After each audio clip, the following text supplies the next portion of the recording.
Welcome to the Changeover, your favorite home for raw, unfiltered tennis talk. We have a massive show today, powered by secondserveaces.com. We are breaking down a historic shocker in DC where Alexandra Eala just pulled off the unthinkable against Jessica Pegula. Plus, some heartbreaking news for Emma Raducanu fans as she pulls out of Flushing Meadows. And a wild tactical battle up in Montreal where Terence Atmane put on a clinic. I'm Bhaskar, your resident editor-in-chief, still running on fumes after watching 5-set tennis until 2 in the morning. And with me are the absolute titans of the booth, Leo Sterling and Arthur Vance. Titans? I like that, Bhaskar. Though, honestly, looking at you right now, you look like a guy who got run over by a baseline grinder. Get some sleep, my friend. Sleep is merely a concept, Leo.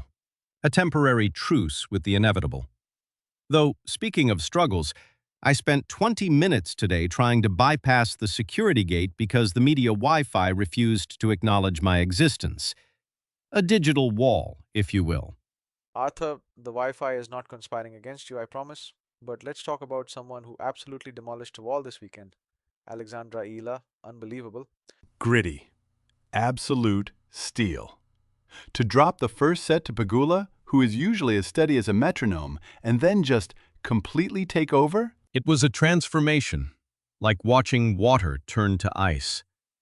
The Gula was commanding the court early on, but then Ayla found this rhythm. A 9-game surge to close it out. 9 games, Leo. She took the legs right out from under Pegula. In that third set, Pegula looked, well, she looked like she was running on sand.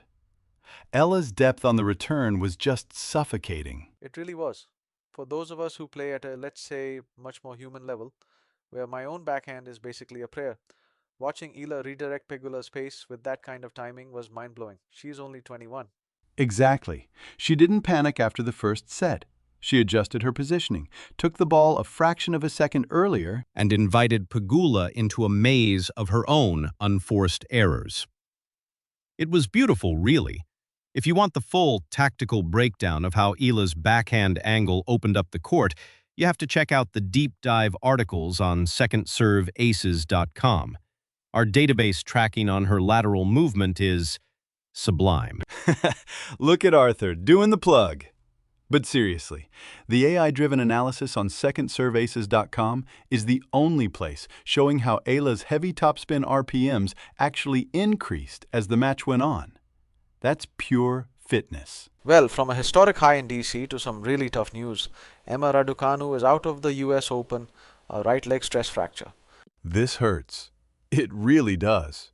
A stress fracture is a check the body simply cannot cash, to borrow a phrase. It's the brutal reality of the modern hard-court grind. The tragedy of Raducanu is this constant interruption of her narrative. Just as she reunites with Andrew Richardson, the architect of her New York miracle, her own physical vessel betrays her. Right, and the timing is just cruel. She was finally looking like she had some momentum. Leo, from a physical standpoint, how tough is it to recover from a lower limb stress fracture? It's a nightmare, Bhaskar. You can't run, you can't load the leg, you can't even do proper shadow swings without putting pressure on it. It's weeks of pool work and upper body conditioning. It tests your mental sanity. An isolation chamber of the soul. But perhaps this reunion with Richardson, even in rehab, provides a quiet space to rebuild the foundation, away from the glare of the court. Let's hope so. The tour is better when she's healthy and playing. Now, speaking of physical struggles, let's head up north to Montreal.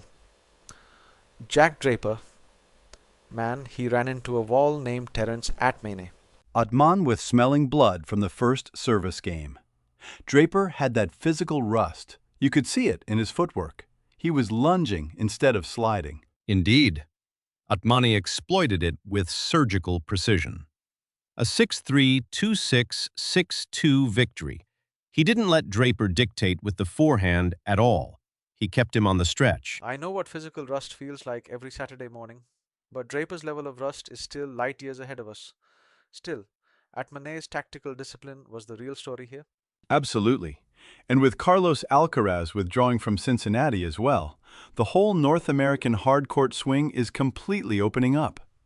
The draw is wild. The stars are flickering, leaving room for the quiet comets to shine. It's a fascinating shift in the cosmic balance of the tour. It absolutely is, and we are going to cover every single second of it. Make sure you head over to secondserveaces.com for our complete tactical maps, post-match coverage, and expert analysis. We will be right back after this quick break to talk about the Cincinnati draw. It tests your absolute sanity, doesn't it? Speaking of tests, my brain is running on fumes after that 5-set thriller last night, but we must push on. We are powered by secondserveaces.com, and we have some massive tactical matchups to dissect. Ah, the relentless march of the calendar. It waits for no one. Speaking of which, look at what is happening with Taylor Fritz and Rafael Jodar. The rain delays at the DC Open have created a rather existential crisis for their scheduling. It's a disaster for their U.S. Open prep, Arthur. A total bottleneck.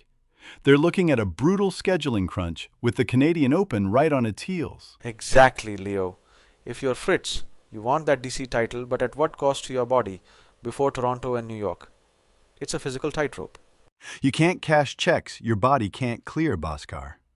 The transition from the heavy humidity of DC straight into a Masters 1000 without a rest day? It's a recipe for early exits. Indeed. The calendar is a cruel master. But let us drift north to Toronto. Mira Andreeva versus Karolina Pliskova, a clash of generations and, more importantly, of geometry. Ooh, I love this matchup.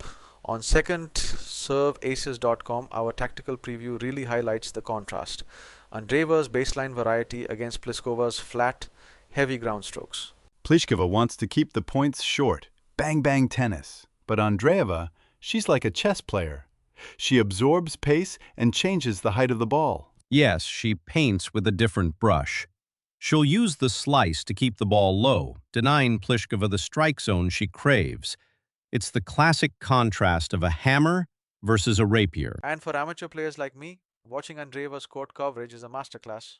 Though, let's be honest, I'd probably pull a muscle just trying one of those sliding gates. You and your backhand, Bhaskar. But seriously, the physical endurance of these kids now is unreal. Speaking of fascinating dynamics, let us contemplate the sublime absurdity of Venus Williams partnering with Alexander Bublik for the U.S. Open mixed doubles. Wait, really?